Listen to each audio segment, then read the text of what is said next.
Ayan, hello po mga kapambira. Good morning. Welcome back po sa ating channel. Ito po ay continuation ng ating reaction video patungkol dito sa Dayo Podcast ni Tito Shernan kay Elvis. Isa pong rap artist mga kapambira. Iko-continue lang po natin. And hopefully, alam ko po nag-enjoy naman kayo. And ako rin kasi nag enjoy doon habang pinapanood ko to at marami tayong napupulot sa kanila. So samahan niyo po akong muli mga kapambira. And thank you so much po pala mga kapambira sa inyong pagsuporta sa panonood, sa pagko-comment ninyo, sa hindi pag-skip ng ads dito sa ating mga video ina-upload. Kasi, yun nga, sinisikap natin na mas maging makabuluhan yung ating pinapanood and yung ating channel, mga kapambihira. So, iwas muna tayo sa mga ka-estresan. Ito naman, mas importante po ito sa tingin ko na although yun nga lang, sad to say, kakunti po yung interesado kasi ang mga Pilipino mas interested sa mga chismis-chismis, halimbawa, breaking news, mga gano'n. Pero ito po may mapupulot po tayo dito mga kapambira and hopefully, kahit po kukunti lang tayo, naniniwala po ako meron tayo ditong napapala or napupulot. May kabuluhan po ito mga kapambira. So, wag na po natin patagalin. I-continue po natin yung podcast na pagre-reaction natin dito kay Elvis and Tito Shernan. Okay, game. Kung kailan Sa talaga. Kristiyano, 25, di ba? Sa ibang mga pero sa Bible wala talagang date. Wala talaga. Hindi siya Oo. 25 talaga. Yes. Pasko. Oo. So parang nagiging May piyesta mga na siya. nagki-claim na gano'n kasi nga yun yung estimation nila. Oo. Pero sa Bible wala talagang date. Ngayon nagtanong bakit walang date? Siguro ang isang doon para hindi ka lang dun. Ayan, dyan tayo nag-end yung about sa Christmas, December 25 daw. Bakit daw walang date? Sabi ni Elvis, para daw hindi lang daw sa isang araw tayo nag-celebrate, kundi araw-araw.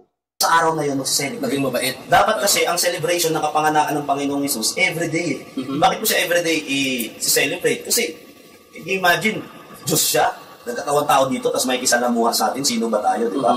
Para iligtas tayo sa ating mga kasalanan. So dapat ang celebration talaga niyan, dapat inaalala mo siya everyday. Hindi nga lang Na pagkagising mo, thank you Lord. Oo. Buhay ako, nakahinga ulit ako. Thank you Lord. Tama. Mas maganda nga yun. Pero, bakit may mga taong sumasamba sa rebulto?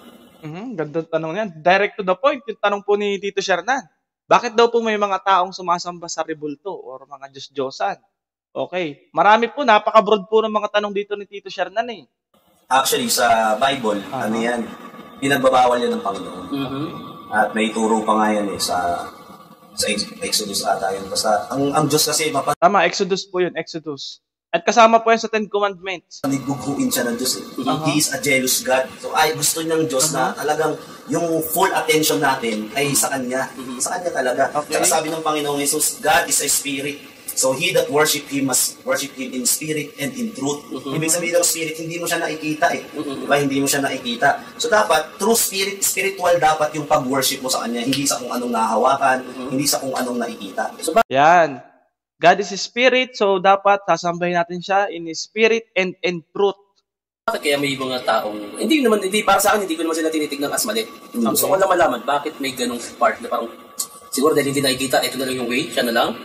yun ang siguro maganda sa kanila. Sa na parang, syempre meron pang dumarating sa pagkakataon na pag gumawa ka. Ayan, try ko lang sagutin si Tito Shernan. Kasi nga, by church history, yun po yung nai-implement sa atin ng simbahan. Normal yun sa atin. At isa rin po yun sa naging protesta ng mga protestante. Isa po yun, yung idolatry. Pasintabi po sa mga isa po yun. So, in biblical, kung pagsususugan po natin ang Biblia, dapat po tayo ay sumasamba sa espiritu at sa katotohanan, hindi sa literal na mga bagay na inanyuan. Although, ang katwiran po ng mga kapatid natin, yan po ay hindi naman daw nila sinasamba, kundi yan po ay pagsasalarawan lamang. So, mahabang usapin po yan. Na-topic lang po dito, ayoko pong sagasaan muna yan, sa mga susunod na lang po siguro. Nabanggit lang po kasi ni Tito Shernan. Although, Catholic pala po si Tito Shernan, mga kapambira, Catholic po pala siya. So, pero tinatanong pa rin po niya yan. Alam ko po, even kayo ay nagtatanong din dyan. Bakit may mga ganon? Bakit ganyan? So, yun po yung sagot ko. So, huwag niyo pong masamain, hindi po ako nakikipag-away. Sineshare ko lang po yun na kung bakit po ganyan, nagiging normal po sa atin kasi yan po yung inintroduce sa atin. Pero kung mag-aaral po tayo ng mas malalim pa sa Biblia, ay hindi po dapat natin ginagawa yun kasi nga po yun ay hahantong sa idolatry. Yun po ay hahantong sa pagsamba sa Diyos-Diyosan, although ang katwiran natin yun po ay pagsasalarawan, ah, although ang isinasamba natin ay ang Panginoon, pero may picture, may larawan na para bang humahantong po sa gano'n. Kasi isa po yan, kasama po yan sa 10 utos na huwag kang gagawa ng anumang larawan na inanyuan upang sambahin. Pero hindi naman daw po nila sinasamba, maraming mga reason. Pero at some point, yung iba po siguro nare-realize din po ninyo, gano'n na rin po yung kinahihinatnan. Na kumbaga may mga okasyon, may mga piyesta, parang gano'n na rin po yung kinahihinatnan. Nagkakandara pa yung mga tao para maka makaabot do'n, makapahid do'n, makahawak man lang, makahalik. So, parang gano'n na rin po ang kinahihinatnan kahit marami pang mga reason out. Alam ko, deep inside, in your heart, mga kapambira, kung naandiyan po kayo sa ganyang sitwasyon, nare-realize niyo na rin po yan kahit papaano, pakonti-konti. And nasa sa inyo naman po yan. Alam niyo naman po yan sa puso niyo kung talaga bagang yun ay pagsasalarawan lang or bilang picture lang. Halimbawa, minamahal niyo yung tao. Halimbawa ako, mahal niyo ako. Meron kayong picture na kinikip, picture ko. Pero yung to the point na mas mahalaga pa yung picture kaysa sa akin, mali na po yun. So kayo, alam niyo naman po yung sa sarili niyo kung sumasamba talaga kayo sa larawan lang or hindi. So kayo po yung makakapagsabi nun, hindi kami. Okay? Tuloy tayo. Sa part na ganito, parang naghihimala eh. Parang, ako, dati kasi nag-ano ako, parang dito sa may grandstand yung pipila ka, yung paparit. Actually, dito, Ayun, nagpila rin pala siya, nagpanata rin pala siya. Okay, nagpapahid-pahid daw. Maganda yung ano ni Tito Shernan. Napaka-open po niya, napaka-open niya. kahit sa, nung nag-alilakad ako dati, nung high school ako, mga 8 hours ata mula sa amin sa Alabang, hanggang Antipolo. Lalo, gusto ko mag-alilakad kasi uso. Yun, alay lakad. Ba't niya ginagawa yung alay lakad? Uso, dahil uso lang, hindi talaga dahil commitment niya kay Lord. Dahil nakikiuso lang. Ayan po yung sad to say niyan. Yan po yung sad part niyan na mga ganyan talaga na nakikilakad ka lang. Hindi mo talaga alam yung ginagawa mo. Okay? Total na brought up naman po yan ni Tito Shernan. Kasi uso, nakikiuso lang siya pero hindi niya talaga alam yung kanyang ginagawa. Wala talaga sa puso niya. Wala talaga sa pananampalataya niya. Okay? Nakuha po ninyo? Pero, nung pagdating doon, 8 hours, pagdating doon sa mismo Antipolo, parang wala akong naramdaman. Parang, Okay. may magic. Tapos kinabukasan, may good news. Merong, kasi nag-ano rin ako dati, nag-born again ako dati. Ayun, nag-born again din daw pala siya. Pero yung pakiramdam daw po niya nung alay lakad, parang positive yung nangyayari sa buhay niya. Okay? Oo, nakwento mo yun sa Davao din. Nag-born again ako dati. Ang problema, magpapastor na dapat ako dati. Oh, magpapastor na pala siya. Ano na ako, Okay. lesson 101. Dahil pagbata ka, tapos parang hero mo yung magaling. Parang may nakikita ka magaling na tao, parang na-adopt mo siya eh. Meron akong nagustuhan ang pastor dati, galing ng salita nito. Parang pag nagkwento siya, may nakasalubong kang kami. Pero ganito, turo yun ni God. Parang galing yun na. Tayo, bilang rapper. Kaya ko rin magkwento ng ganun eh. Hanggang sa na-adopt ko siya. Tapos, nag-101 na ako. Ilang taon ka niyan? 2008 to, 2008. Ayan. Na-involve din pala po sa pagiging born again si Tito Shernan. And sad part lang yata, yung yatang kadugso ng kwento niya dito is natisod siya. Natisod. Alam niyo po yung natisod? Yung na-disappoint sa madaling natisod or basta yun, yung na-disappoint ka, nawalan ka ng gana. Ako pagka-graduate ko ng high school, nag-aaral ako ng TESDA. Okay. Kasi nung Hindi kaya yan talaga calling mo, kaya nagkita tayo. hindi to feeling ko hindi kasi ang nangyari nung Okay. talagang ang kwento ko noon kasi yung simbahan namin noon yung ICA International Evangelical Church of Alabang na ang nagpasok sa akin yung mga boss ko si Ate Bess yung sa amin sa Muntinlupa. Niyaya na kami. Gusto niyo makmakdo? Okay yun na. Siyempre punta po ako trip eh. Pero magmimisa tayo. Na parang kasi misa lang pala. Parang nangyari. So, wini-win sila ng boss niya na sinay-sharean siya, gumagawa ng mga paraan para makapagbahagi ng Word of God. Kasama po yan sa part of winning na hanggat may pagkakataon, kahit kumakain kayo, jamming kayo, is isisingit mo yung Word of God para marinig ng mga taong nakapalibot sa'yo. Yung motive mo nun, kumbaga. Nagmimisa ako para kumain ng McDo. Pero nung Para sa McDo.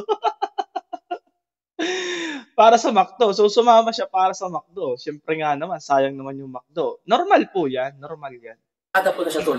Pumunta ako ng Macdo para mag-visa. Ganun na yung nangyari, kumakanta Eh, sabi nga ni Lord kahit nga po dun sa mga alagad na sumusunod sa kanya, yung nung nabubuhay po si Jesus Christ sa lupa, nung nakasulat po sa gospel, sabi niya hindi kayo sumusunod dahil sa mga himalang ginawa ko. Sumusunod daw po dahil sa mga pagkain. Oh, hindi kayo sumusunod dahil sa akin, kundi dahil lang doon sa mga himalang ginawa, saka sa mga pagkain. Yun lang yung sinusundan ng mga tao. Meron lang silang gustong makuha. Iyon yung sad part, mga kapambira. Hanapin ko lang yung eksaktong verse, pero nandun po mababasa niyo po yun. Na yun yung pinakang sad reality, na tayong mga tao sumusunod lang. Kasi meron tayong nagigain. Meron tayong nagigain. kami nung, mahal na mahal kita, Panginoon. Alam din ni Tito Shernan. yung yung I love you with the love of the Lord. Mahal na mahal kita, Panginoon. Kailan may di kita ipagpa. So talagang legit po yung kinakwento niya. Na siya po ay nag-born again din. Okay, tuloy. Tapos meron kami mga sinusulat. Hanggang sa yun, na-adapt ko siya. Tapos, yung tithing, kahit wala akong halos pera nun, nagbibigay ako. Para lang, syempre, less ko to, ayoko siya. So, sa natisod si Tito Shernan? Suluhin Yung 500 ko, ito po yung 100. May mga ganun akong part na every pupunta kami sa church. Kasi, tithing mahalaga yan Okay. Ngayon, na nangyari, yung pastor namin na talagang inidolo ko tol, biglang nawala. Ayun, meron siyang ina-idolize na pastor, bigla daw nawala. Bakit? Bakit mo ina-idolize yung pastor? Kaya siya nawala na. Asan na si pastor ganito ko niya? Umalis na, tinangay yung binigay sa kanyang kotse. Ayun, nagka-problema din sa pera. Saka yung pondo ng church. Ha? Akala ko ba, alagad ka ng Diyos? Akala ko ba, mabuti kang tao? Ako nga, parang gusto ko na magiging ikaw. Ano ba yung tinuro ng Diyos sa'yo? Doon ako nabatrip na. Tama. Hindi. Ayoko na. Doon ako tumigil. Parang, doon po siya natisod. Na ang tinitingnan po niya is yung mga taong ina-idolize niya sa pagsunod kay Lord, yun yung yun yung parang nagiging sangkalan niya. Yun yung nagiging pundasyon niya, yung mga taong hinahangaan niya. Nasa halip ang tingnan po niya ay si Jesus Christ. So nakatingin po siya dun sa mga tao, normal naman po yun, hindi naman po maiiwasan. Kapag ikaw yung leader talaga, titingalain ka at magsiset ka ng example. Katulad nga po ni Apostle Paul, sinabi po niya, follow me as I follow Christ. So si Apostle Paul po, siya po yung nagsiset ng example. Kung tama rin naman yung ginagawa ni Tito Shernan, meron po siyang ginagawang example dito sa lupa. Kaya lang, yun yung naging way ng pagkatisod niya. Hindi natin siya masisisi. Normal po yan, marami pong ganyang event, may mga nangyayari po talagang ganyan. Siyempre, temptation yun. Tao tayo, lahat naman po ay prone sa pagkakamali. Kahit po sino naman yung tinitingala natin, ay prone po talaga sa pagkakamali. Okay, tuloy. Dahil nga sa iyo mas lalo kong minamahal yung... Ang nakakalungkot lang po dyan, nagkakaroon ng damage, nagkakaroon ng damage yung image sa general congregation. Nagkakaroon ng damage yung image ng denomination, ng grupo, ng simbahan. Tapos, sa body of Christ, ganun din. Parang sa Christianity, nagkakaroon ng damage. Kasi yung taong sila dapat yung nagsiset ng example, sila pa yung napupulaan. Diba? So, yun ang mahirap. Yung religion. And sa totoo lang naman po, hindi lang naman po yan sa isang religion. Alos lahat din naman po, sa lahat po ng religion, may ganyan din naman. Kaya lang, sa Christianity, mas mataas po yung standard na pagtingin ng mga tao. Kasi Kristiyano kayo, mas mataas yung standard. Sa iba, ay normal lang yan. Normal lang sa amin yung ganyan Pero sa Christianity po, lalo po sa mas ang taas po ng standard ng pagtingin ng mga nasa labas. Mataas po ang standard. Kaya grabe po yung disappointments kapag may nababalitaan pong ganito. Yun ko yung paniniwala ko sa Diyos na, sabi ni God, kaya ka nandyan dahil utos ng Diyos para dahil kahit mo na ako tapos out of nowhere, kinuha mo yung pondo. Tinakbo mo yung Fortuner. Fortuner pala po. Ano kayang sasagot dito ni Elvis? Nakakalungkot po to.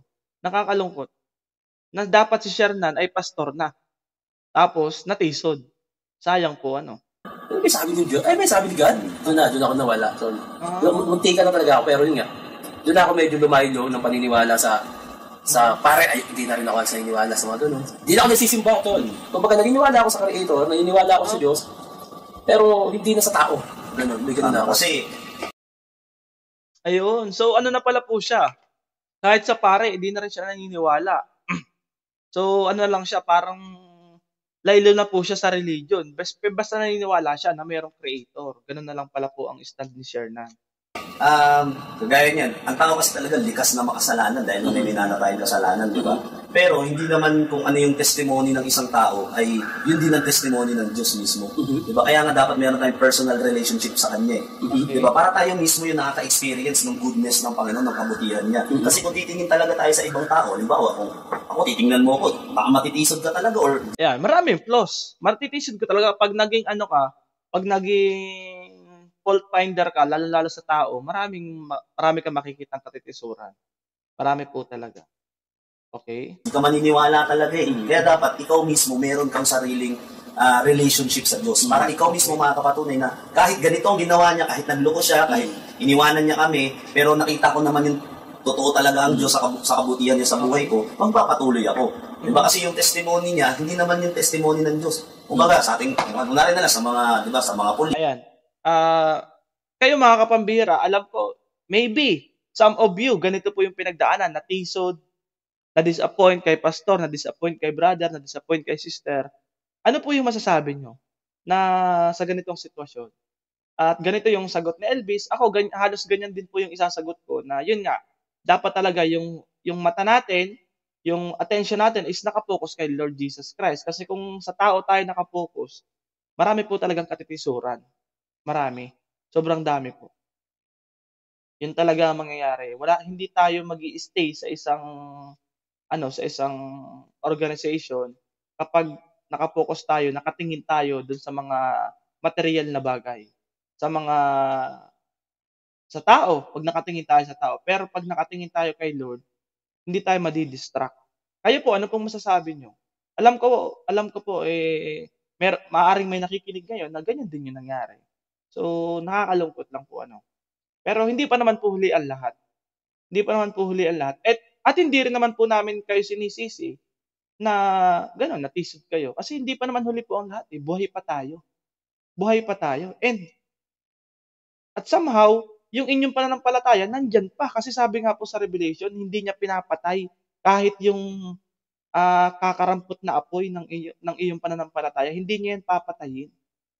Hindi niya yan sa'yo aagawin para mawala yung kakarampot na nagniningas. Hindi niya sa'yo kukuhain yan. Okay? Hindi porque kasalanan nitong isa ay kasalanan na ng lahat eh. Actually, sabi nga nung isang mas matanda sa amin, bakit kasi yung pastor ang inidolo mo, hindi yung Diyos? Doon ako naman kasi, siya nga yung ginawang way ni God para makuha ko kay God eh.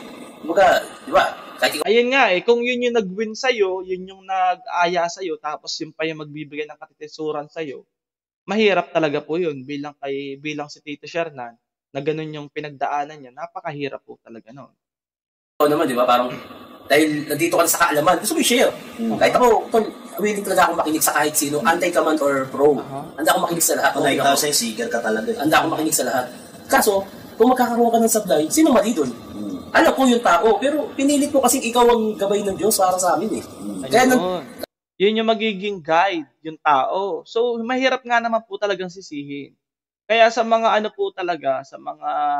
lalo kapag tayo po yung nagli-lead na ng mga tao, napaka-malaking accountability. May accountability po tayo na lahat ng ipinapakita natin dapat ay hindi magiging katitisuran sa mga taong inaakay natin, sa mga taong nakakakita sa atin. Yun po yun. Napakalaki po ng responsibility natin dyan. Okay? Kasi normal na reaction po yung kay Shernan.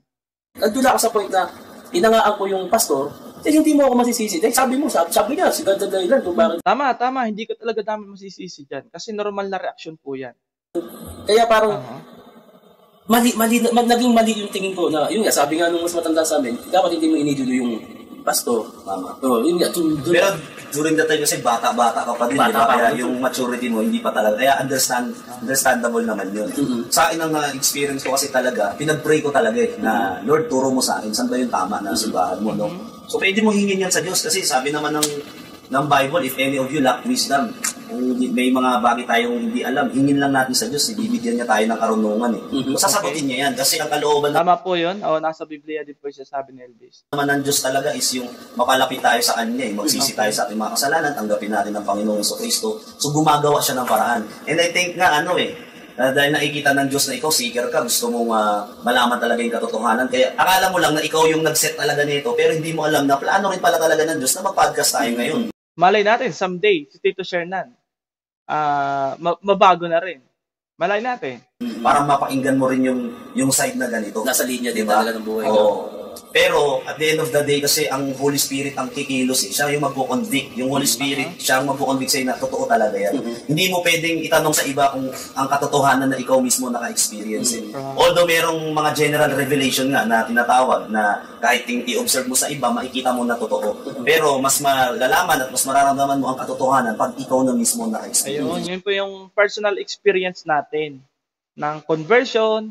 Paano ka nakakilala kay Lord, may kanya-kanya po yan. Sabi ko nga po, may kanya-kanyang calling po yan. Kapag dumating na po yung time na ikaw na mismo ay dumating na yung oras mo para ikaw ay tawagin ni Lord, ay hindi mo po yan maiiwasan. Actually, napakasarap sa pakiramdam na parang pag spiritual yung parang... Ako meron ako sa part ng buhay ko na parang pag sobrang stress ko, nagdadasal ako tol. Kahit meron part na Nakakatuwa si Tito Shernan talaga. hindi ako sagad na katoliko, relihiyoso. Pero Katoliko siya pero hindi daw sagad na katoliko. Hindi sagad na relihiyoso. alam ko kasing meron talagang creator Kahit sabihin natin may mga tao hindi naniniwala, pero once na magka-problema ka, Doon ka rin. once na, meron ako naniniwala ako, kunyari, isang tao hindi naniniwala sa God, pag nagka-problema yan, bubulong yan. Tama, luluhod at luluhod yan. Iiyak yan. Sana gumaling yung ano ko. Nagdadasal ka na nun, hindi mo alam. Yes, tama. Hindi mo alam, naniniwala ka na meron talaga na hindi mo lang maamin sa sarili mo. Kunyari, hindi ka naniniwala sa Diyos. Pero pag nagka-problema ka, sana maayos yung problema namin sa kumpanya. Nagdadasal ka nang hindi mo alam. Doon ako naniniwala to. Yes, Kumbaga, may mga tao lang talaga. Nare-respeto ko yun. Hindi siya naniniwala sa gato. May naniniwala sa gato. Pero ako, para lang gumaan loob ko, nagdadasal talaga ako. Actually, hindi ako nagsisimba. Pero pag dumadaan ako sa simbahan para mag-pray ako kahit mga 5 to 10 minutes. May video pa ako nito na. Meron ako nun, lalo ng mga pandemic. Binibideo ako sa sarili ko. Umiiyak talaga ako nung ako nasa simbahan ako. Para lang, pag may medyo lumilis na ako, tignan mo sarili mo, umiyak ako. May mga video ako ganun. Darating ang time na lahat nga din ng tao talaga maniniwala. Ang sana lang na hindi mangyari, yung huli na ang lahat ng mga maniniwala. Pero ang Panginoon kasi talagang kikilos yan sa buhay natin kasi hindi naman siya unjust God Kumbaga hindi ka naman niya huhukuman, hindi ka niya i-judge nang hindi rin siya nagpakita sa iyo ng mga Ayan.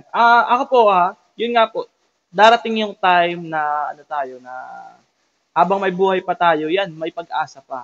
Ang nakakalungkot lang po na part na kapag wala na tayo, saka lang natin hahanapin ang Diyos, hindi na po yun, useless na po yun, huli na po ang lahat. Kaya habang nandito pa tayo sa mundo, may pag-asa. Hindi natin pwedeng husgahan ng isang tao na wala nang pag-asa yan, hindi na magbabago yan. Okay? O kaya ay wala na yan, ganyan-ganyan.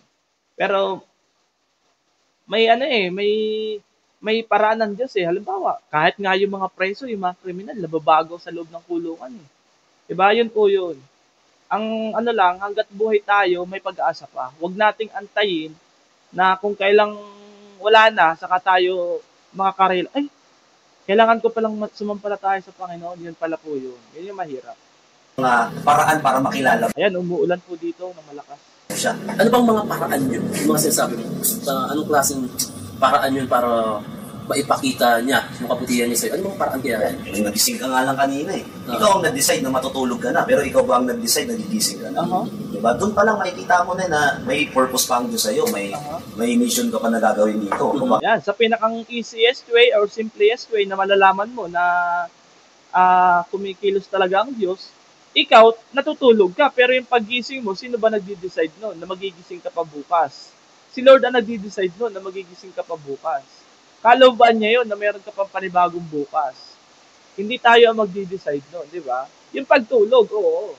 Baka mamaya hindi mo patiyak na sa langit ka pupunta kaya binubuhay ka pa ng Diyos. Di ba? So yung mga magagandang nangyayari sa atin, hindi siya coincidence eh. Hindi siya tadhana, hindi siya... Yes, partly na kailangan talaga may effort ka para makuha mo yung ganitong blessing. Pero kung hindi rin talaga iaalaw ng Diyos, hindi talaga nangyayari. Diba sa akin, nangyari ngayon na kahit anong sipag ko, kahit Ayun. So kahit ano daw po sipag, kung di daw po talaga iaalaw ni Lord, yun nga po, kasi lahat po na nangyayari sa mundong ito ay permissible. Merong God's plan and merong permissible. Na plano ng tao, pinapahintulot ng Diyos. At meron talagang perfect God's plan. ko ay pwede mo kumausap, wala talaga nangyari. Ibig sabihin, hindi talaga inalaw ng Diyos kasi hindi niya, yung plano niya, hindi doon sa kung anong plano ko. Diba? So, darating yung time na ganun din mangyayari sa bawat tao, may point na ganun eh, kahit anong sikap nila.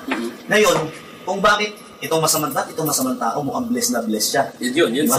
Yung mga ganun, di ba? Bakit ganun? Itong tao na to, bro. Baka naman yung sindikato na yun, mas malaki mag-type. Mas malaki yung bless. Sabay, Sindikato daw, mas malaki daw mag-tights, kaya daw mas binibless. Ay, naka, okay. kasi, hindi lang Diyos ang kaya mag-bless financially. Okay. Ultimo si Satanas, kaya kanyang payamanin. Okay. Kaya So, kanya... dito ako naniniwala na hindi masama ang pera kung paano mo siya gamitin. Yes. Money is not the root of evil, but the love of money. Diba? Halimbawa, ito, Sobrang lawak na po ng tinatalakay nila dito. Sobrang lawak. karnaper, yumaman siya sa pagkakarnap. Di ba paano masasabi na blessed siya? Mali yung Diba? ginagawa mo. Tapos ang sarap kasi iba yung perspective ng tao sa perspective ng Diyos eh. Pag titingnan mo, ang sarap ng buhay niya, pero ang mali naman mga ginagawa niya. Parang si Rob, yung kapatid ni Benji. Di ba? Bakit siya hindi siya pinaparusahan ng Diyos? Okay. Akala mo lang, pero darating ang time kasi walang kasalanan na hindi mapaparusahan. Lahat may hangganan. Lahat may hangganan. Naniniwala ako dyan, Tol. Meron akong kaibigan noon na ang ganda ng buhay. Hindi ko siya kaibigan, mas ahit siya sa akin. Ang ganda ng buhay niya, Tol, sindikato siya. Mirador siya. Ganda ng buhay niya. Sindikato, Mirador. Okay. Iba-iba kotse niya. Kami bahay namin to dati pa. Alam ko kung ano trabaho niya, illegal. Nakita ko siya one time nung medyo malaki na ako. Napakapayat niya na bagsak na bagsak. Na, to the point na hindi niya masolusyonan ng pera. Yung gusto niya lumakas pero wala na, Tol. Wala nang silbi yung pera. Hindi na masolusyonan ng pera yung kalagayan niya. At doon ko nakita, ako siya may hangganan lahat. Hindi laging makukuha mo yung gusto mo dahil sa maling ginagawa mo. May hangganan talaga ito, may maniningil at maniningil. Totoo yun. Darating yung time. Kaya nga kung Napakagandang napakagandang warning po nun sa atin na nakakapakinig. malakas ka pa ngayon, tapos iba malakas pa sila, tapos alam naman nila na mali. Huwag nilang antayin na sisingilin sila kasi may paniningil at may paniningil talaga. Paano kaya yun, no? Bata ka palang drug lord ka na. Para pag high school ka na, magbago ka.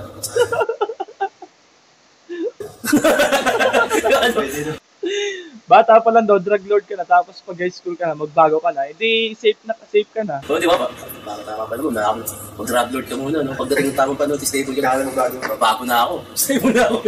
Pero yun nga, may possible na, iba-iba kasi yung plano ng Diyos sa atin. Kumbaga, kada tao unique ang programa ng Diyos sa atin. Diba? Ito programa ko sa iyo. Ito programa ko kay Elvis, ito programa ko kay niya. Iba-iba tayo ng programa eh. Para yung kwento natin iba. Na pagdating ng panahon na makakilala tayo sa Panginoon, yung testimony natin, iisa lang ang bitaw, kundi i-glorify ang Diyos. So, pwedeng gawin yun ng Diyos kung i-allow niya talaga. Pero, one thing is for sure, ang kasalanan talaga dito sa Bible, may kabayaran talaga yan. Even si King David Si King David, sino naman siya? Si Haring David yung nakalaban ni Goliath. Lagi natin ginagamit sa mga metaphor natin, di ba? Goliath sa si David. Si David, nung naging hari na siya, nagkaroon siya. Lagi po nababanggit nila yung David and Goliath. Isa po yung Bible history na tinalo po ng Israelites ang mga Ammonites ba yun? Yung bayan ni Goliath kontra Israel. Ang kalaban lang po ay isang batang paslit na si Goliath. Tinalo po niya yung isang higante sa pamamagitan lang ng tirador. And yun po ay history, mga kapambihira. So, tulad ni King David, nag-fall din po siya sa pagkakasala.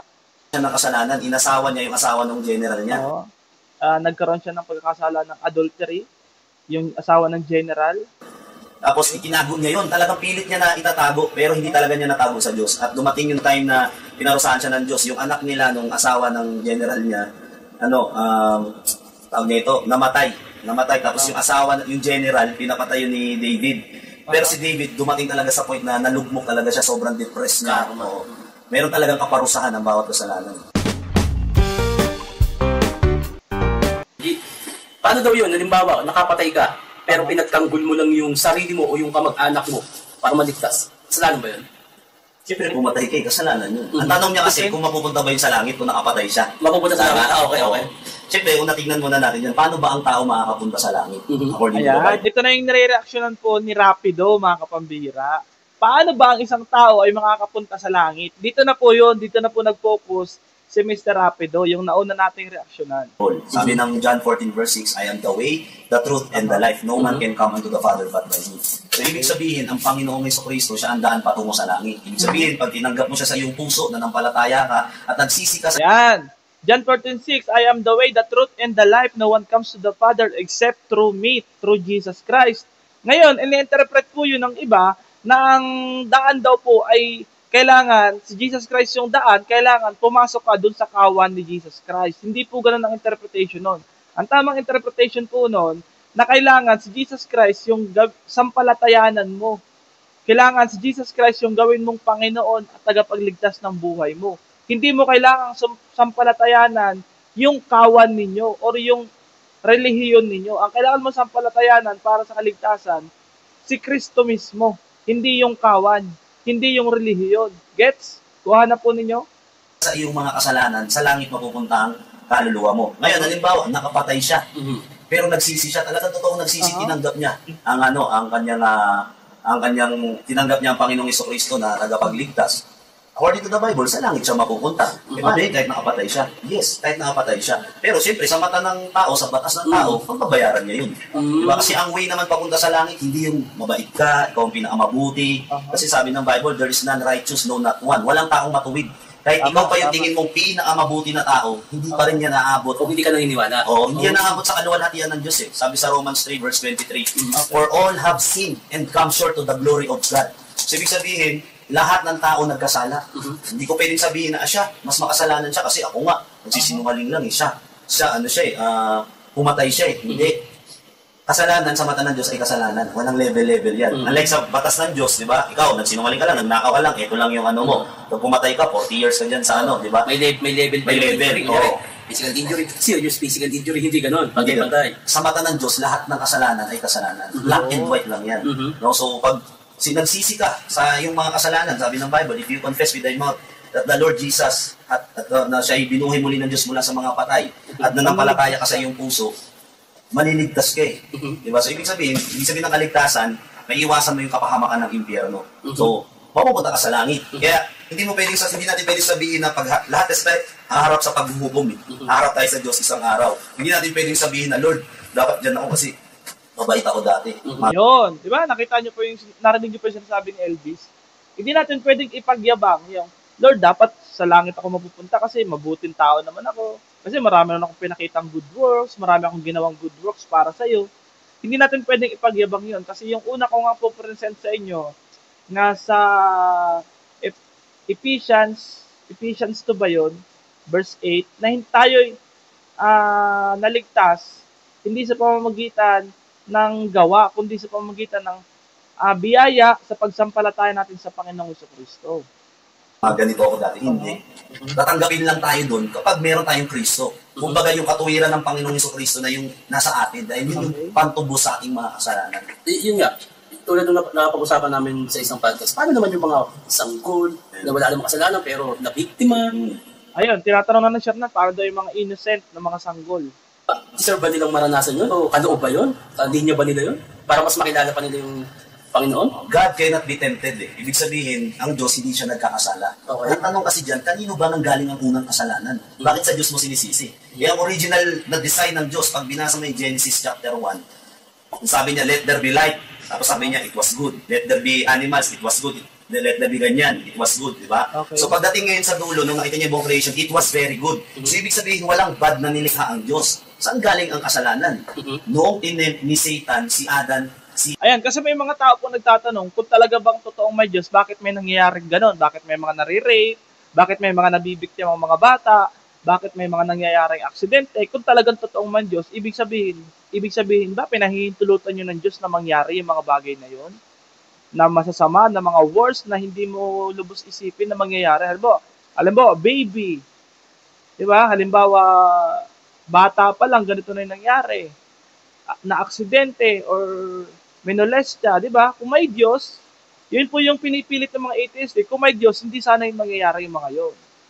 Si Eve, doon sa Garden of Eden. Doon pumasok ang kasalanan. Kaya nung simula nung pumasok ang kasalanan sa sanlibutan, doon na nagkagulo ang mundo. Originally, ang design ng Diyos, perfect, earth kung tutuusin eh. Tama. Pero, so yun po talaga, yung mga event na yun nangyayari, hindi po yun natin pwedeng sisihin kay God, kasi nga po, there is a sinful world. Merong mundong makasalanan. Natural na yun na mangyayari sa isang mundong makasalanan, kasi nga, nahulog ang tao sa pagkakasala. Kuha po ninyo, mayroong mga nagiging kriminal, may mga nagiging rapist, natural, mangyayari po yung mga yun. Kasi nga, there is a sinful world. Sinful tayo eh. Meron tayong sinful nature, meron tayong mundong makasalanan. Kaya yan po ay nangyayari. Pero hindi natin pwedeng isisi sa Diyos na para bang yan yung magpapatunay na walang Diyos. Merong Diyos, kaya lang, meron talagang mundong makasalanan. Kaya nangyayari yan. Pero kung about naman po sa kaligtasan, halimbawa mga innocent, di ko alam kung ano magiging sagot ni Elvis doon, yung sa mga innocent people. Binigyan kasi tayo ng free will. Binigyan tayo ng free will na sundin din kung ano yung nasa puso natin, kung ano yung gusto natin. Kaya lang, lahat ng desisyon natin, meron niyan laging consequences. So kung halimbawa, ito, ni-rape niya yung bata, hindi yung utos ng Diyos. Free will niya yun. Di ba? Free will yun nung kriminal. Tapos, ikaw ba, may choice ka ba na maging mabuti o wala? May choice ka, di ba? Pwede kang mag-decide sa sarili mo. May choice ka din kung gagawa ka ng masama o hindi kasi may free will ka eh. Kasi kung hindi tayo binigyan ng Diyos ng free will, para tayong robot nun, na puro yan. Ang ibig po sabihin, tayo pong mga nabubuhay sa mundo, may free will tayo, may karapatan tayo, may kakayahan tayong pumili ng mabuti at masama. Ngayon, kung ang ginagawa mo ngayon ay mabuti, ginusto mo yan. Kung ang ginagawa mo ay masama, ginusto mo yan. Decision mo yan. Hindi tayo robot na kinokontrol ng Diyos. Kaya, may nangyayari po talaga mga event na ganyan. Pero it doesn't prove na walang Diyos. Naku mo may nangyayari mga ganyan, na mga negative na bagay, ay wala ng Diyos. Meron pong Diyos, kaya lang, ang sagot po doon, meron po tayong free will, kaya po nangyayari yung mga bagay na yon. Meron tayong desisyon na may kakayahan tayong pumili ng mabuti at masama kung anong gustong piliin ninyo. Okay? Mabubuti na lang, puro magaganda na lang gagawin natin. Okay. Pero ang question, kanino nang galing ang original na kasalanan? Ang original sin, ang unang sin. Bakit sa Diyos natin isisisi yung mga maling nangyayari sa mundo? Diba? And even sa Bible, sinasabi yan na ang Diablo, si Satan, ang mga demonyo, kayang impluwensyahan ng utak at puso ng tao. Okay. Diba? So kapag tama naman, kasi may mga napoposes nga at meron mga natetempt sa kasalanan. Kahit nga po si Lord Jesus Christ ay tinukso ng Diablo, pero hindi po siya nagpatukso. Sa Diyos yan, di ba? Kasi as a human, nung siya ay bumaba po sa lupa, siya po ay nagkatawang tao, and as a human, dumanas din po siya ng temptation. Pero ang pinakita po niyang example sa atin bilang tao, ay kaya po niya yung pagtagumpayan. So, kung kaya po ni Jesus Christ na magtagumpay sa kasalanan, tayo rin po ay magiging mananagumpay sa pamamagitan ng ating pananampalataya kay Kristo Jesus. Pero by our own effort, malabo po yun. Yung kahit nga magkumbento ka na kahit nga manirahan ka sa isang liblib na lugar, pwede ka pa rin magkasala kahit nga mag-ermitanyo ka na kahit nga nag-iisa ka na lang, gumagana pa yung utak mo sa kasalanan di ba? Malabo pong mangyari na tayo ay magiging free from sin kung sa ating sariling kakayahan lamang. Hindi po mangyayari yon kasi nga po, sa sarili natin mismo, may kasalanang nananalaytay. Kahit nga mag-isa ka, pwede ka magkasala, natutulog ka nga, nananaginip ka na pala lang masama. O kaya, nagmumuni-muni ka lang, nakaupo ka lang, nagkakasala ka na, pwede pong mangyari yon. So, hindi natin kayang maging libre sa kasalanan kung sa atin lang sarili. Okay? Through Jesus Christ pa rin po yan. Patay pang bata na to, dahil in-influence, nagkasala ito choice niya na gumawa siya ng masama May choice naman siya na hindi yun patayin Medyo nakakakuman-duman lang na parang kung merong paggabay meron tayo na tawag, ginagabayan tayo ng Panginoon. Bakit hindi man lang mailigtas yung batang to, walang muwang, saan naman lang mapigil? Tingnan mo Pagka-demonyo ng putang inang yun. ang Diyos kasi, ang author ng absolute moral law. So, ibig sabihin, lahat ng moralidad at kabutihan sa mundo, Diyos ang author niyan. Kaya nga, kung sasabihin mo na wala kang Diyos, paano mo malalaman kung may mabuti at masama? Wala kang Diyos. At yan yung galing yan. Sasabihin nila, So, ang sinasabi lang po ni Kuya Shernan, nakakapanlumo lang na kung meron talagang great God na kayang mag-control ng mga bagay at merong overseer sa atin, ay dapat hinahadlangan yung mga... Ganun yun po yung mga argumento nila. Pero, yun nga po, meron nga po tayong free will. Halimbawa, si Elvis, gusto niyang gumawa ng kasalanan, harap-harap ang kanyang sasapakin. Oh, free will niya yon. Hindi mo pwedeng sisihin si God na wala naman Diyos kasi hinayaan kang sapakin ni Elvis. Ganun po yung pinakamababaw na example na ikaw, halimbawa, sinapakan ni Elvis, hindi mo pwedeng sisihin na walang Diyos. Kasi si Elvis, free will niya yon, nasapakin ka. Okay? Hindi yun pwedeng panghawakan, hindi yun pwedeng kontrolin ng Diyos. Kasi nga po, tayo po ay created being na meron tayong free will. Hindi tayo robot. Hindi tayo nakaprogram. Hindi po tayo robot na nakaprogram na meron tayong mga duties na gagawin. Talagang doon lang, nakafix lang yung gagawin natin doon. Hindi po tayo ganon. Meron po tayong sariling desisyon sa buhay. hindi, by nature lang to. Diba? Ngayon, kung by nature yan or sa sarili mo lang perspective, ibig sabihin, pwede kong sabihin na sa amin, sa lugar namin, ang pagpatay, mabuti to. Kasi sa sarili lang namin perspective, wala kaming sinusundan talaga Tama. na parameter, di ba? So dapat mayroon talagang absolute moral law na hindi talaga, na ibig sabihin ng absolute kahit saan ka pumunta, ang mali ay mali, ang tama ay tama. Di ba? Saan galing yun? Sa Diyos galing yun. Di ba? Kaya nga kung gagawa ang tao ng kasalanan, choice niya kasi may free will siya. Pero kawawa naman yung bata, na biktima siya, di ba? Bakit inalaw yun ng Diyos? Pati hindi man lang, spiritually, awati mo naman yung spiritual na kataka. Bakit hindi siya kumilos, di ba? Kasi, di ba ganun yung tanong ni Tito Shernan? Diyan natin makikita, Tol, na ang kaparaanan talaga ng Diyos, hindi natin talaga yan maaro. His thoughts are higher than our thoughts, di ba? May mga bagay na, di ba, kahit nga sa mga simple lang may mga bagay na nangyari sa'yo dati na hindi maganda. Tama? Pangit nito, malas. Halimbawa, may mga aksidente, sinisisi natin si Lord na, bakit kung talagang may Diyos, hindi ito mangyayari sa akin? Di ba nangyayari po yun sa atin? Nare-realize natin na minsan may mga ganun tayo, pero at sa paglipas ng ilang panahon, nare-realize natin, mali pala tayo. May Diyos pa rin talaga, hindi natin pwedeng sisihin ng Diyos. Pangit na nangyari. Pero after 3 years, after 10 years, nung binabalikan mo, ay, maganda pala yung nangyari sa akin. Yeah, may good result pala. Kaya pala niya ako may message pala. iniwan kasi makikilala ko yung ganito, mas makikilala ko yung tamang tao. At yung mga akala nating misfortunes, blessing pala in disguise. Diba? So, ganun din, hindi natin alam bakit inalaw yun ng Diyos. Kasi baka mayroon siyang greater purpose na sa ngayon, hindi natin maunawaan. Parang sa relasyon. Oo. Ang problema kasi ng mga tao, pinipilit natin yung standard natin sa standard ng Diyos. Diba? Lord, dapat ganito ka. Lord, dapat ganyan ka. Kung babalikan natin, ano lang ba tayo? Diba? Kaya nga, ano lang tayo created beings lang tayo hindi tayo kumbaga tayo yung palayo. Si Lord yung pater. Tayo ay hinulma lang. Para sa Diyos. Kung babasahin natin yung creation, alabok lang tayo. Sino sa relasyon?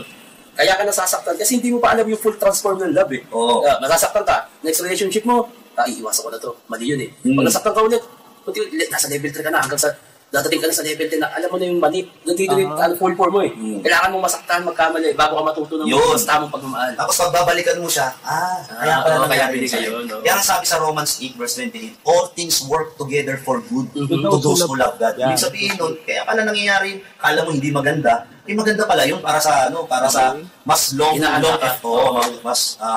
effect, di ba? Yung 10 Commandments, ano ba yung 10 utos na huwag mong gagawin? Tama ba? Ano nga yun? Thou shalt love the Lord, like mahalin mo ang Diyos. Mahigit ka rin naman, huwag mong gagamitin yung pangalan niya sa walang kabuluhan.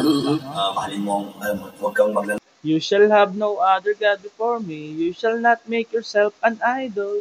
You shall not kinanta ko na para madaling kabisahin. You shall not misuse the name of the Lord your God. Remember the Sabbath day by keeping it holy. Honor your father and your mother. You shall not murder.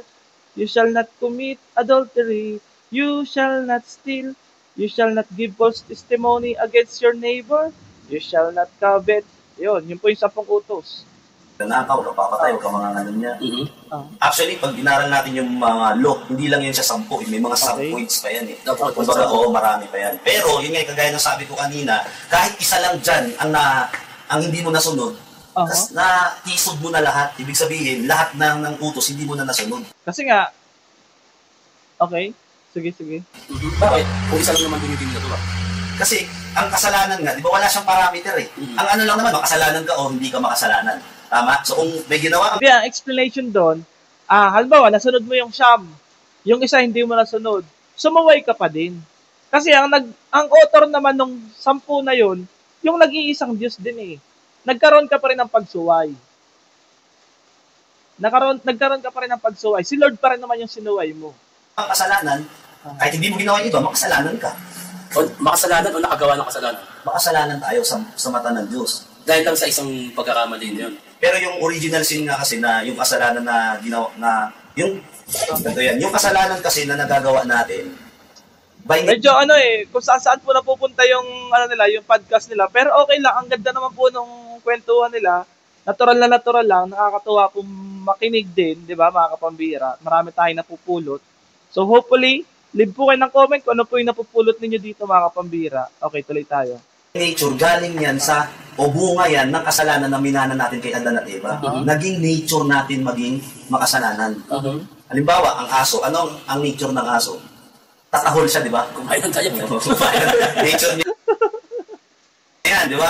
Nature niya ang tumahol. Ang ahas, nature niya, manuklaw. Tayong mga tao, by nature, makasalanan tayo. Because of the sin na minana nga natin kay Adan at kay Eva.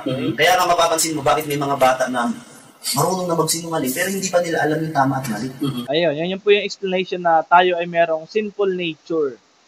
Yan po yung explanation. Pero, di ba, kung napapanood po ninyo dati, nung time ni PRRD, nabanggit po niya yan, na para bang nagkakaroon ng insulting kay God, na parang minura pa nga niya na bakit daw may sinful nature.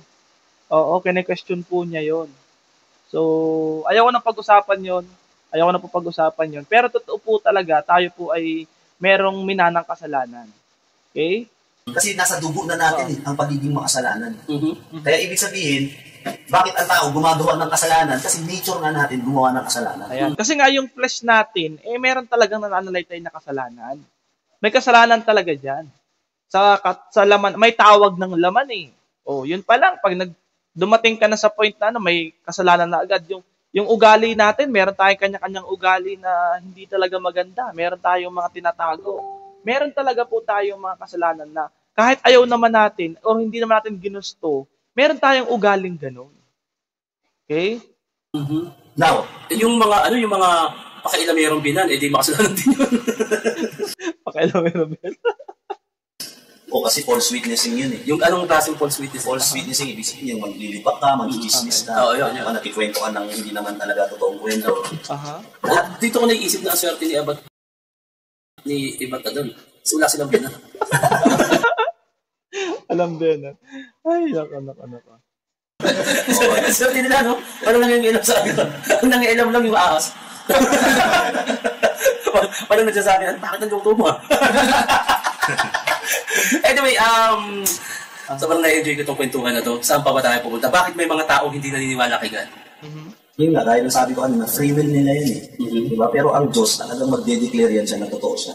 At some point in your life, magpapakilala talaga ang Diyos sa'yo. Ang tanong, kikilalanin mo ba? Kung hindi mo siya kikilalanin, free will mo yan. Kasi hindi naman Tama. Dumadating po, ito po sabi po sa banal na kasulatan, isa po sa basehan na malapit na pong bumalik ang ating Panginoon is ma-reach out na po yung buong sangkatauhan ng gospel. So, kasi nga po, lahat po tayo ay binibigyan po ng chance na makarinig ng kaligtasan, makarinig ng ebanghelyo ng kaligtasan. At it's up to you na lang po kung makikinig kayo or hindi. Pero hindi po naging bias or hindi po naging unfair si Lord sa mga tao na idadahilan natin sa Kanya na hindi ko naman po yan narinig, never naman po ako nakarinig ng gospel, hindi ko naman po alam yung kaligtasan na sinasabi nyo, basta ang alam ko lang, maging mabuting tao lang ako, hindi ko naman po alam na may Jesus Christ pala. Hindi ko naman po alam na mayroon palang Kristo. Yun po yun. So, hindi po unfair si Lord. Lahat po tayo ay binibigyan ng chance sa buhay natin na tayo ay makakilala sa Kanya. Alam ko po yan, ay alam po ninyo yan na dumating na rin po sa buhay ninyo at hanggang ngayon ay binibigyan pa rin po tayo ng chance. At patuloy po nating ipanalangin, mga kapambira, kung alam na intindihan po ninyo ako, alam ko pong naiintindihan ninyo ako, na marami pa pong tao ang naliligaw. Kaya nga po, tayo pa ay binibigyan pa ng napakahabang panahon para magkaroon pa ng pagkakataon para magbalik loob. Kasi sa totoo lang po, sobrang pasama na po ng pasama ang mundo. Napaka-gracious pa rin po ni Lord, hindi pa rin po tayo nililipol. Kasi sa mga sa Bible po, marami na pong times na may mga nilipol po si Lord. Halimbawa, yung Great Flood, nilipol po niya yung generation na yon sa time ni Noah. Tapos ito po, isa po sa pagpapatunay, yung Sodoma at Gomorrah. Totoo pong nangyari yon kasi may mga archaeologists po, yung city po na yon is naging city of sulfur. Na according po sa Biblia, yun pong sulfur na po na yun ay galing po yun sa langit. Yun po yung nagtupok dun sa city ng Sodom and Gomorrah. So ngayon po, pag pinuntahan po ninyo yung city na yon, kahit po i-google ninyo, yun po ay sulfur city. At pag sinindihan po ninyo yun, magdiningas yung sulfur yun. And yung structure ng syudad nandun pa rin. Naging sulfur city na po talaga yun. Marami na po ako napanood ng mga discoveries na pinapatunayan po na yung event na yun sa Biblia, hindi yun basta kwento lang. Yun po ay totoong nangyari, yung paggunaw dun sa Sodoma at Gomorrah. Bakit ginunaw? Dahil po sa sobrang kasamaan. Sa sobrang kasamaan, homosexuality, isa po yan sa naging dahilan ng paggunaw nung lugar na yon. So hindi po yun pananakot, yun po ay totoong nangyari. Yun po ay totoong nangyari. Okay, tuloy tayo. Namimilit ang Diyos eh. Kung ayaw mo sa akin, okay lang. Pero, yun nga, lahat ng maling desisyon natin dito sa lupa, may consequence yan. Okay. Lahat ng wrong moves natin, may kabayaran yan. Lahat. Ayan nga. So, may free will tayo. Ang binagawa lang po ni Lord, binibigyan po niya tayo ng chance. Binibigyan po niya tayo ng opportunity to decide para pumili. At ipine-present niya yung kanyang sarili sa atin. Ino-offer niya yung kaligtasan sa atin. Ang kaloob ng Diyos ay kaligtasan sa pamamagitan ni Kristo Jesus na ating Panginoon. Yun yung offer na kaligtasan. Okay? Excuse me po. Kasalanan natin, may kabayaran yan. Okay. Sabi sa Romans 6 verse 23, for the wages of sin is death, but the gift of God is eternal life through Jesus Christ our Lord. Yeah. Ang kabayaran ng kasalanan ay kamatayan. Kaya pala ang tao namamatay, diba? Kasi nga, ang tao namamatay dahil sa kasalanan. Kaya nag-i-expire yung buhay natin dito because of sin. No? Ngayon, pag-usapang death, kasi ayaw natin din nag-uusapan yan, natatakot tayo. Pero magbasa ka ng Bible o hindi ka magbasa ng Bible, that's one of the greatest truth in life. Yung kamatayan, lahat tayo darating tayo sa time. Yun. Kahit i-avoid po natin yan, at darating po tayo dyan. Kahit ayaw natin pag-usapan yan, mangyayari po yung point of life natin na yan. Na tayo ay hahantong sa kamatayan. So, nakakaano lang pag-usapan, minsan para ba nakaka-stress. Pero, hindi natin pwedeng i-deny na tayo pong lahat ay hahantong dyan. So, ang pinakang the best niyan, bago tayo po humantong dyan, sabi nga po doon, sa Proverbs ba yun?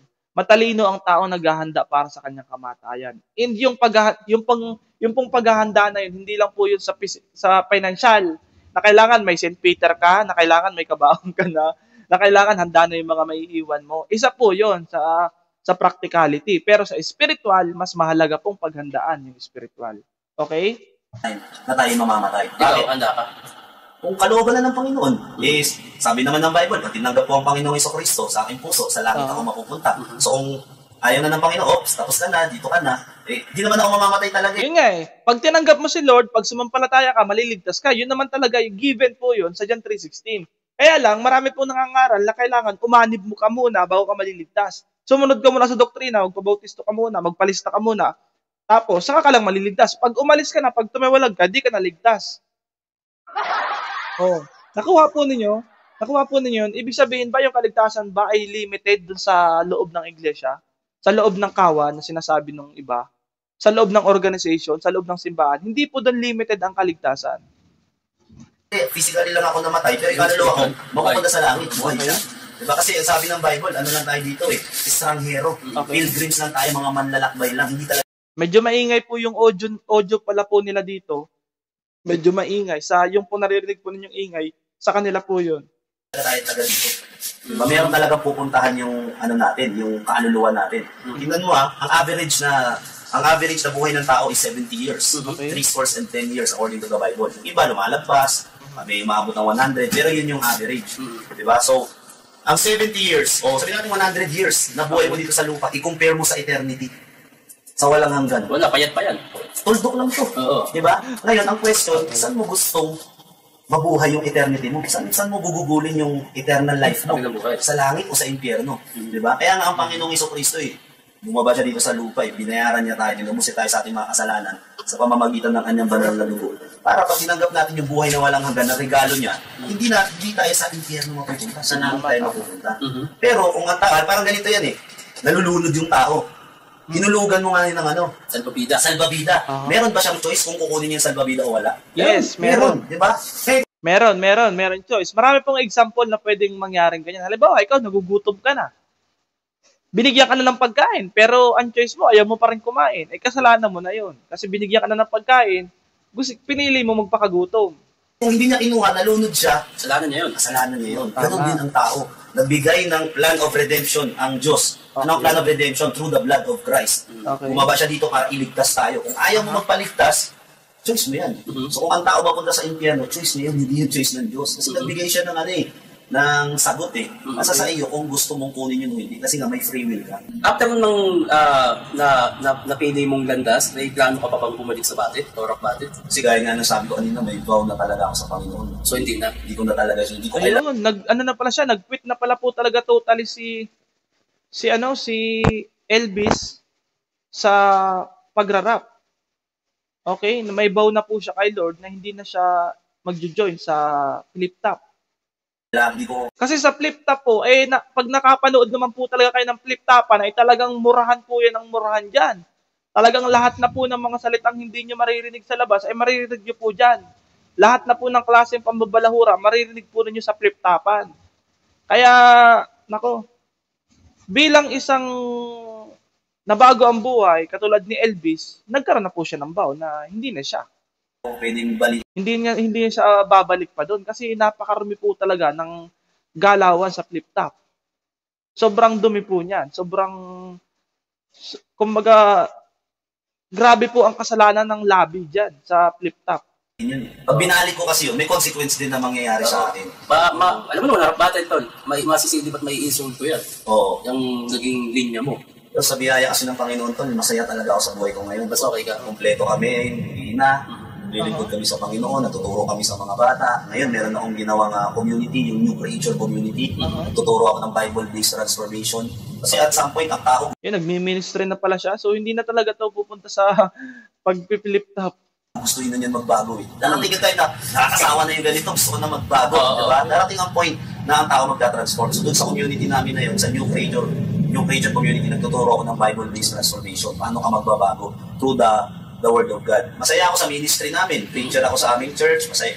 Hindi man kami luxurious lifestyle, hindi man kami mayaman, di ba? Meron naman akong convenient naman, may sasakyan ka nagagamit, di ba? Nakakatulog ka ng mahimbing, wala kang iniisip na kung ano. Basta yung spiritual mo ay busog. Busog, yes. Ayun. So, yan yung satisfaction na mararamdaman mo pag talagang natagpuan mo si Lord, satisfied ka. So, hindi ka magkakaroon ng hunger sa pera.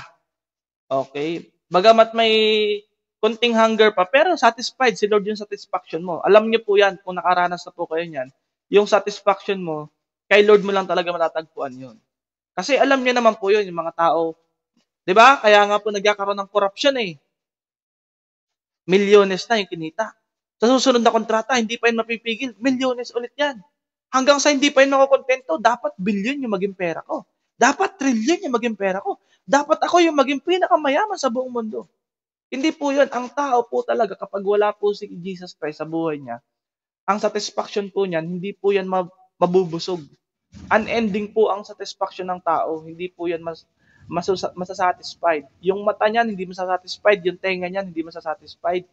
yung kamay niya hindi masasatisfied. Talagang pataas po yun ng pataas. Kaya nagkakaroon po ng pasama ng pasama kasi nagsisimula sa palit ganito, nagkaroon ng korupsyon, maliit muna, palaki ng palaki hanggang sa thousand, millions, billions, trillions, hanggang sa yan na. Na-expose na mga kapambira. Yan po yung resulta ng tawag doon, ng love of money. Kasi yung satisfaction mo nga, hindi mo yun mapupuno sa mga bagay sa mundo. Kahit ikaw pa yung maging pinakamayaman sa mundo, hindi mapupuno yung satisfaction mo.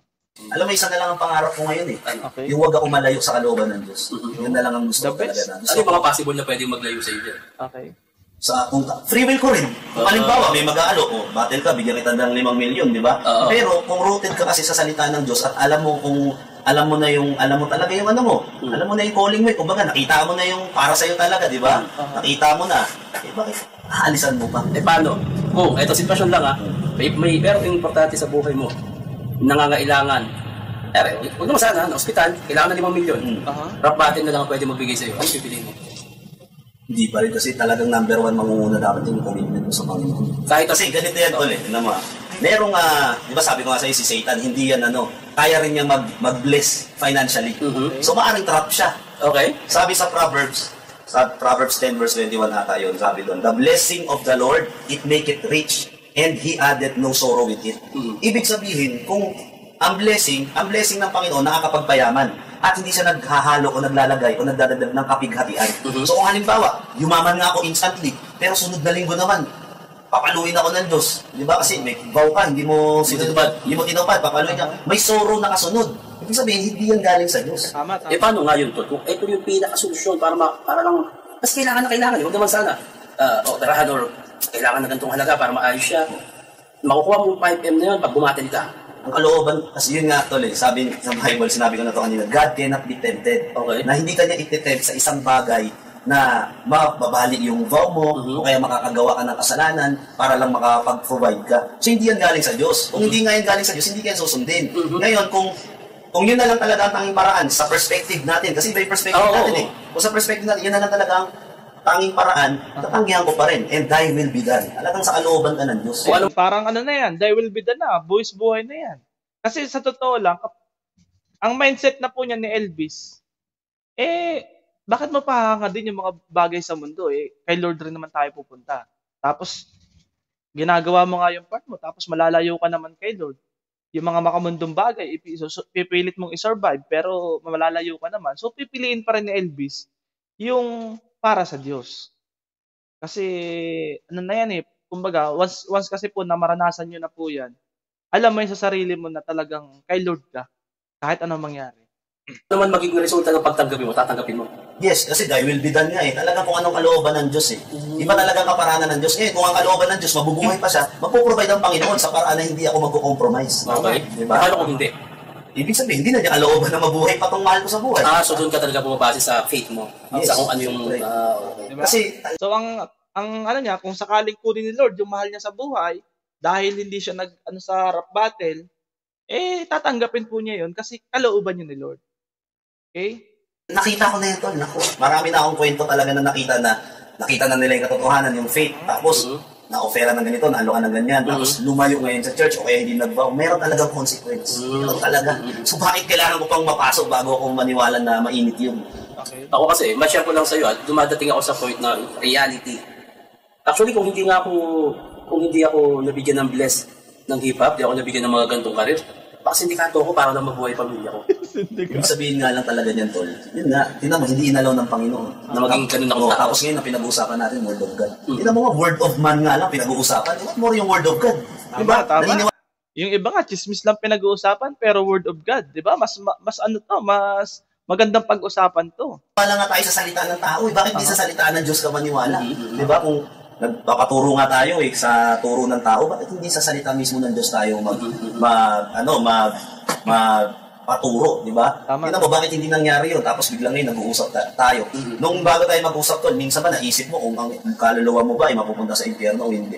Hindi ko pa siya totally iniisip, pero ako, kung mas mas reality ako sa ngayon, kung ano yung para sa mga anak ko, tol, handa akong ipagpalitan. Yun. Doon ako sa point yes. Kaya nga, ginawa ko ng naging paraan to para ma-consider mo rin siya. Kasi, tingnan mo yung truth na yun, di ba? Mamamatay tayo darating ang time Di ba? Ang truth, ang tanong, saan nga mapupunta yung kaluluwa natin? So, baka ginamit to ng Panginoon para i-consider mo siya. Kasi direktahan po yan kasi magkaibigan naman yan eh. Wala na pong paligoy-ligoy. Kasi lahat naman po, total naman, open rin naman si Tito Shernan. Lahat tayo mamamatay. Direktahan na. Sa iba po yan, pag ganyan po ang pag-share ninyo, ng way of sharing ninyo, talagang ma-open. O, mag-share ka na lang, kamatayan pang i-share mo. Yan, ma-open po yan. Pero dahil po sila ay mag-best friend at alam po nila yung prangkahan na po yan, okay lang po yung ganyan. So, ayun, reality naman po yan. Hindi naman po kasi nungalingan yung sinasabi ni Shernan. Totoo naman po yan. Yan po talaga ang truth sa buhay ng tao. Lahat po tayo ay mawawala. Okay? gusto ng Diyos na sa langit ka mapunta. Kung hindi niya to inalaw, hindi naman natin din pinag-pray, di ba? Halimbawa, pawiin yung buhay mo, isang iglap, tapos hindi mo na nalaman yung katotohanan. Hindi mo alam na may impyerno pala, may langit pala, tapos namatay ka bigla. Di ba? Pag-gising mo, nasa impyerno ka na yan. Wala. Tapos na. Busy-busy ako sa kakatrabaho, busy-busy ako sa kakaganito, ganyan, di ba? Isa sa mga Bible verse na gumising talaga sa akin nung nabasa ko to, Matthew 16 verse 26. Sabi doon, for what shall a man profit if he shall gain the whole world but lose his own soul? Or what shall a man can give in exchange for his soul? Ibig sabihin, ano ang kapakinabangan ng isang tao na nasa kanya lahat ng meron sa sanlibutan? Kayamanan, kasikatan, kalayawan, kasarapan, pero mapapahamak naman ng iyong kaluluwa. Walang Diba? Hindi natin pwede sabihin pagdating ng time na, Lord, dapat dyan ako sa langit. Kasi, mayaman ako dati. Sports car ako dati. Nagbigay ako. Hindi eh. Ang tanging lang natin, ticket, papasok ng langit. Ang Panginoong Jesucristo lang, pag tinanggap mo siya eh. Yun lang. Si Jesus Christ lang po talaga, hindi po religion. Hindi natin pwedeng maipang-front sa langit ang religion na tayo, ito yung passes natin or ito yung ticket natin para tayo umakyat sa langit. Hindi po religion. Kundi yung ating Panginoong Jesucristo mismo. Okay? Nakukuha na po ninyo? Panampalataya ka talaga sa Kanya eh. Kasi may mga taong mayayaman na parang ang susi nila sa langit is, hindi ako sisimba. Bigyan nyo ng Yan, indulgence. Manalangin ka, mamamanata ka, magbibigay ka, idolohin siya. O kaya, ano ba tawag dun? Basta, yun po yun. Alam na po ninyo yun. Na tumutulong ka sa kapwa mo. Yun po yung idolohin siya mo para mapalapit ka kay Lord or umakyat ka sa langit. Okay? Pero sino yung mahihirap? Bigyan nyo nga nung bigyan nyo to. Ayoko yung magsimba. Bigyan mo, tumulong tayo. Sapat ba siya? Hindi. Kasi nga, tingnan mo kung kabutihan natin ang magbabayad sa ating mga kasalanan, bakit pa napako ang Panginoong Jesucristo sa krus ng Kalbaryo? Tama. Diba? Yan, nabanggit ko na po yan noong nakaraan, na yun nga, hindi tayo naligtas sa pamamagitan ng ating mabubuting gawa. Sa ganon, wala tayong maipagmamalaki. Tayo ay naligtas sa pamamagitan ng biyaya sa ating pagsampalataya sa ating Panginoong Jesucristo. We are saved by grace through faith in Jesus Christ. Yun po yun. Pag sa good works natin, kukunin yung ating kaligtasan, parang sinasabi natin sa Panginoong Jesucristo na okay ang ginawa mo, nagpapako ka, kaya napulang yan. Kailangan nagbibigay ako sa mahirap, kailangan mabuti ako, kailangan nagsisigaw ako, kailangan ako ganyan. Kaya nga wala talaga tayong kayang gawin para maligtas tayo. Hindi good works. Actually, hindi yung sinabi. Si Francis M., hindi nyo alam, believer yun ng Lord Jesus Christ. Meron siyang isang video na lumabas Pati si Francis M.? recently sa local na page. Sabi niya na, it's not your good works na ang magbibigay ng of course English yun, Francis M. yan eh. Na hindi good works natin ang magbibigay sa atin ng salvation, kundi pag in-accept mo sa iyong puso ang Lord Jesus Christ. Meron siyang kanta. Nabanggit pala yung sa kanta ni Francis M., yung It's Not Your Good Works. Yung take me out of the dark, my Lord, puzzle. And if you accept Jesus, the piece of your puzzle, basta ganun eh. So si Francis M., siya eh, believer siya ng the Lord Jesus Christ. So, ibig sabihin, kung nabubuhay siya, tinanggap niya ang Panginoong Jesucristo ng totoo sa puso niya, nung namatay siya sa langit, nasa langit siya ngayon. Ilang taon na siya nasa langit ngayon. Kahit kahit parang ilang taon bago niya tinanggap. Basta tanggapin mo. Basta tanggapin mo bago ka mamatay. Ganon. Kasi kung namatay ka na, tapos... Nakakatawa po yung tanong ni Kuya Shernan. Ano ba yung ruling noon? Ano ba yung implementation noon? Halimbawa, tinanggap mo ngayon, tapos nakalipas ang ilang taon. Effective pa rin ba yun? Ang sagot ni ang sagot ni Elvis, oo, basta tanggapin mo ang Panginoon, sampalatayanan mo. Meron lang tayo mga kanya-kanyang pagkakaiba dyan. base sa iba't ibang mga sekta or mga denomination, mga religion, meron pong naniniwala na ang kaligtasan, halimbawa, tumanggap ka kay Lord ngayon, pwede yung mawala. Meron naman pong naniniwala na kapag tinanggap mo na si Lord Jesus Christ, yung kaligtasan, hindi na yun mawawala kahit kailan. Dalawa po yung paniniwala dyan. Na yung kaligtasan, natanggap mo ngayon, never na yung mawawala kasi may nakalagay nga doon. Kapag ikaw ay nasa kawan, hindi ka maaagaw nino man sa kanyang kamay. Meron naman pong naniniwala na pwede pa yung mawala kapag ikaw mismo yung umalis.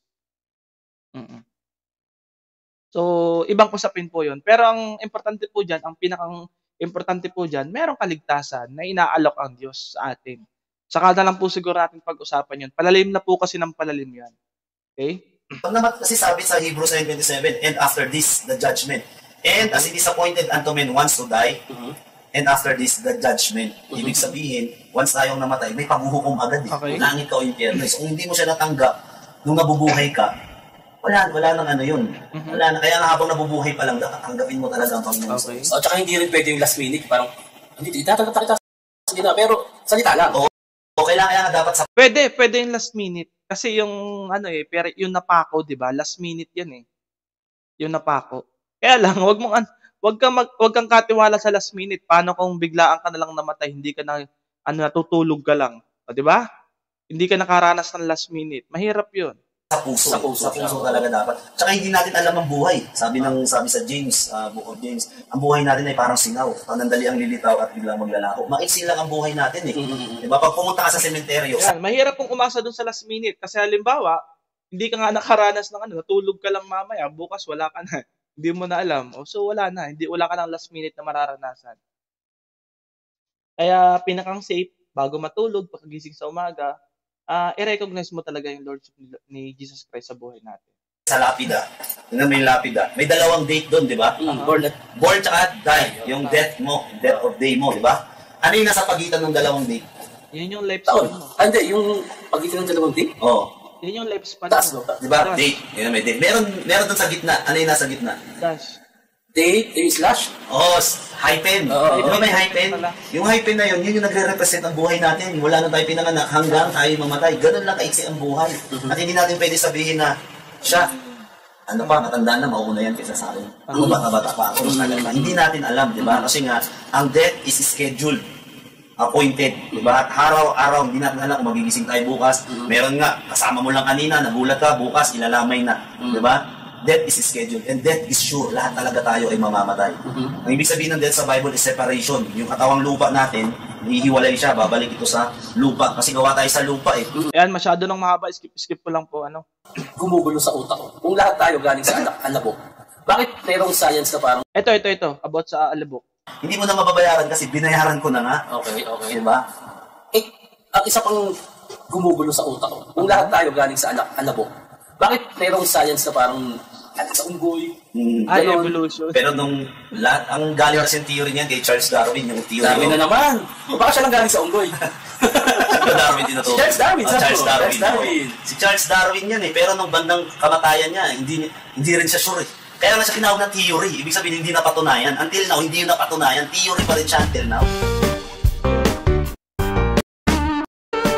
Ang nag-focus sa science. Science ba parang, diyan pa papasok na hindi ka na naniniwala sa Diyos pag masyado ka nang nag-focus sa science? May science na talagang gusto nilang i-prove na hindi totoo ang Diyos. Bakit kaya? Hindi ko alam sa kanila. Kasi bakit? Kapag ganito kasi yan yung mga, gusto kasi nila, yung parameters nila masusunod. Gusto nila yung standard nila eh. Kasi pag mayroong Diyos, sa standard ka ng Diyos susunod. Tama? Kung walang Diyos, standard mo ang susundin. Tama. Diba? Ngayon, di ko alam bakit. Medyo malawak na po, skip po to. May mga atheists daw kasi sa mga scientists. Ngayon, kung totoong galing lang tayo dun sa Big Bang, paano natin mapagkakatiwalaan yung reasoning natin? Ayan, nabanggit ko na po yan, yung Big Bang na yan, skip ko na yan. Ano makasalita bago ka maglingkod sa Diyos? Walang pinakaiba yan sa public hospital. Na Christ ay hindi talaga tao. Hindi. Diyos ang Panginoong Jesucristo nagkatawa Ay, ito, about sa deity ni Jesus Christ. sa mga Hudian, sa hindi mga siya kay Julian. Hindi ko kilala si Judian. Julian Santos. So yun yung sinasabi ni Bruce. Oo, na ang Christ conscious hindi, na ang sabi niya na parang ang Christ ay hindi talaga tao. Hindi. Diyos ang Panginoong Jesucristo, nagkatawang tao siya. Talagang entity siya, kumbaga. So, baga, nung panahon na nandito siya sa earth, nakasalamuha siya ng mga tao, nakita siya ng mga tao, di ba? Nung umakyat siya sa langit, 500 na katao ang nakakita sa kanya. 500 witnesses. 500 yan. Kasi mapapatunayan talaga na, totoo nga. Ngayon, kinuwento, isinulat, di ba? Bakit ba hindi natin nakikita na ngayon, hindi natin mapoprove na mali o na mali na yung mga sinasabi nila. Like Jose Rizal, kagaya nila Plato, kagaya nila ano, di ba? Yung iba dyan, mamimiloso po pa. Sige nga, kung totoo siya, magpakita ka ng birth certificate niya, magpakita ka ng...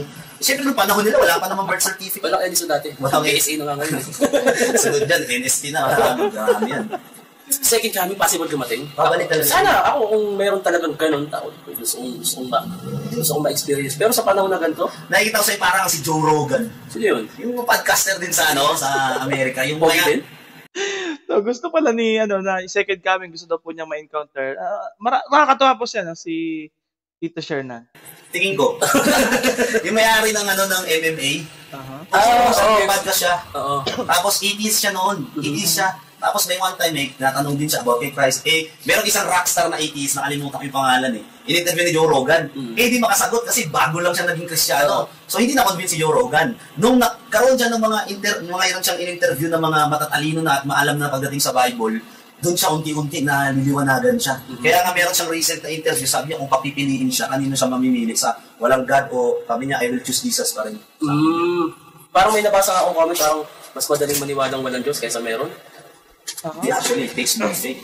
Baga, mas marami kang kailangan i-prove Kung di ka naniniwala sa Diyos, mas marami kang dapat i-prove. Kumbaga, yung sinasabi nila na ito, blind faith, actually, sila ang may blind faith kasi science-based, historical-based, general revelation, tumingin ka lang. Tapos yung milyon tao na nagbago ang buhay dahil sa Word of God. Yun, mas mahirap po talagang i-prove yung atheism. Mas mahirap i-prove na mas paniniwalaan mo yung Big Bang Theory, yung evolution, mas mahirap i-prove po yun. Totoo. Di ba? So, it takes more faith to believe that there's no God. Ito pa, yung Pilipinas, bago dumating ang Kastila, tayo parang sumasamba sa anito. Bakit doon? Bakit? Hindi natin alam na sabi ni Shernan, Pilipinas daw, bago daw dumating ang Kastila, tayo sumasamba sa mga anito. Ang tanong, ang mga Spaniards po ba, kasi ito po yung question dyan, mga kapambira. Tayo po mga Pilipino, nagpa-practice ng tuli. So yung circumcision, lahat po ng sumakop sa atin, hindi po nagpa-practice ng tuli. Mga supot. Hindi natin alam, by history, possible din po. Conspiracy lang to, mga kapambira. By history, hindi natin alam na possible na tayo ay na-civilized na, mga kapambira. Kasi may mga archaeological facts din na tayo ay civilized, may mga kingship dito sa ating lugar, may mga gold na alahas, may mga hari, bago pa tayo nasakop ng mga dayuhan.